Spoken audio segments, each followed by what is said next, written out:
The Adventures of the Younger Son of the Jackal, from the Orange Fairy book as well. Now that the father and elder brother were both dead, all that was left of the Jackal family was one son, who was no less cunning than the others had been. He did not like staying in the same place any better than they, and nobody ever knew in what part of the country he might be found next. One day when he was wandering about, he beheld a nice fat sheep, which was cropping the grass and seemed quite contented with her lot. "Good morning," said the Jackal. "I'm so glad to see you. I have been looking for you everywhere." "For me?" answered the sheep in an astonished voice. "But we have never met before." "No, but I have heard of you. Oh, you don't know what fine things I have heard. And, well, some people have all the luck." "You are very kind, I am sure," answered the sheep, not knowing which way to look. "Is there any way in which I can help you?" "There is something that I had my heart set on, though I hardly like to propose it on such a short acquaintance. But from what people have told me, I thought that you and I might keep house together comfortably, if you would only agree to try. I have several fields belonging to me, and if they are kept well watered, they bear wonderful crops."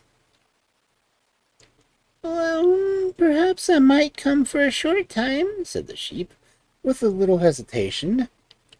"If we do not get on, we can part company." "Oh, thank you," cried the Jackal. "Do not let us lose a moment."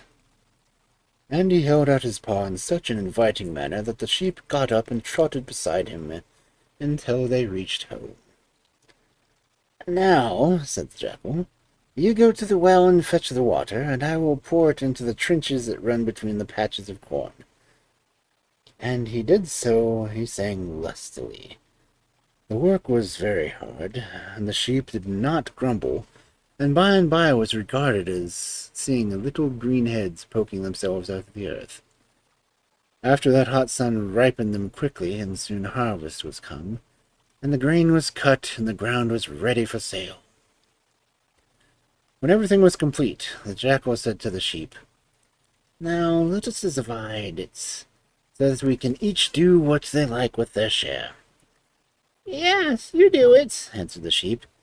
"Here are the scales. You must weigh it carefully." So the Jackal began to weigh it, and when he had finished, he counted out loud. 1, 2, 3, 4, 5, 6, 7 parts for the Jackal, and 1 part for the sheep. If she likes it, she can take it. If not, she can leave it."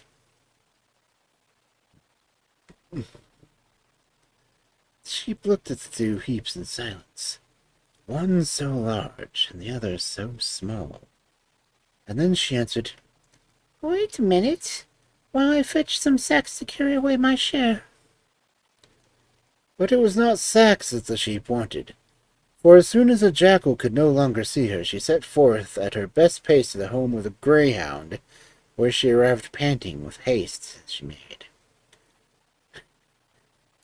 "Good uncle, help me, I pray you," she cried as soon as she could speak.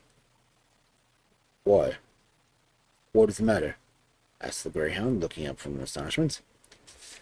"I beg you to return to me and frighten the Jackal into paying me what he owes me," answered the sheep. "For months we have lived together, and I have twice every day drawn the water, while he only poured it into the trenches. Together we have reaped our harvest, and now, when the moment to divide our crop has come, he has taken 7 parts for himself and left me only 1.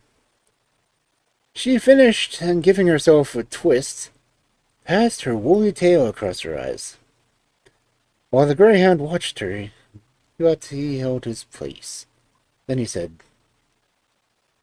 "Bring me a sack." And the sheep hastened away to fetch one. Very soon she returned and laid the sack down before him. "Open it wide, that I may get inside," cried he. And when he was comfortably rolled up inside, he bade the sheep take him on her back, and hastened to the place where she had left the jackal.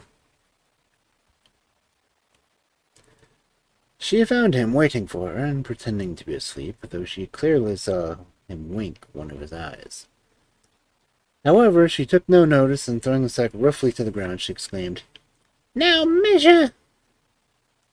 At this, the jackal got up, and going to the heap of grain which lay close by, he divided it again into 8 portions, 7 for himself and 1 for the sheep. "What are you doing that for?" asked the sheep indignantly. "You know quite well it was I who drew the water, and you only poured it into the trenches." You are mistaken, answered the jackal. It was I who drew the water, and you who poured it into the trenches. Anyone will tell you that. If you like, I will ask the people who are digging there. "Very well," replied the sheep, and the jackal called out, Hey, you diggers, tell me, who was it you heard singing over the work? Why, it was you, of course, Jackal. You sang loud that the whole world might have heard you.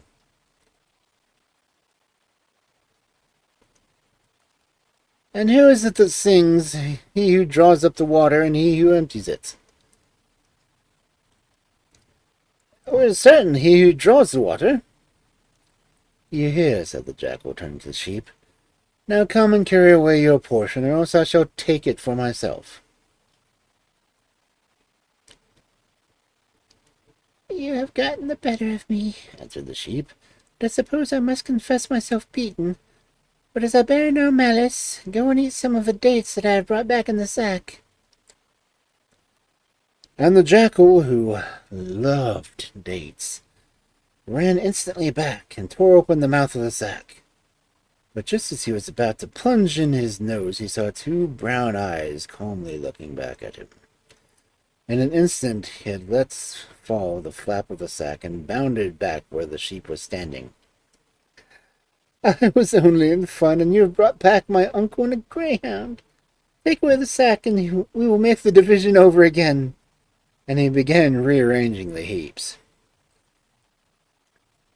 1, 2, 3, 4, 5, 6, 7 for my mother's sheep, and 1 for the jackal, he counted, casting timid glances all the while at the sack. "Now you can take your share and go," said the sheep. And the jackal did not need twice telling. Whenever the sheep looked up, she still saw him flying across the plains. And, for all I know, he may be flying across it still.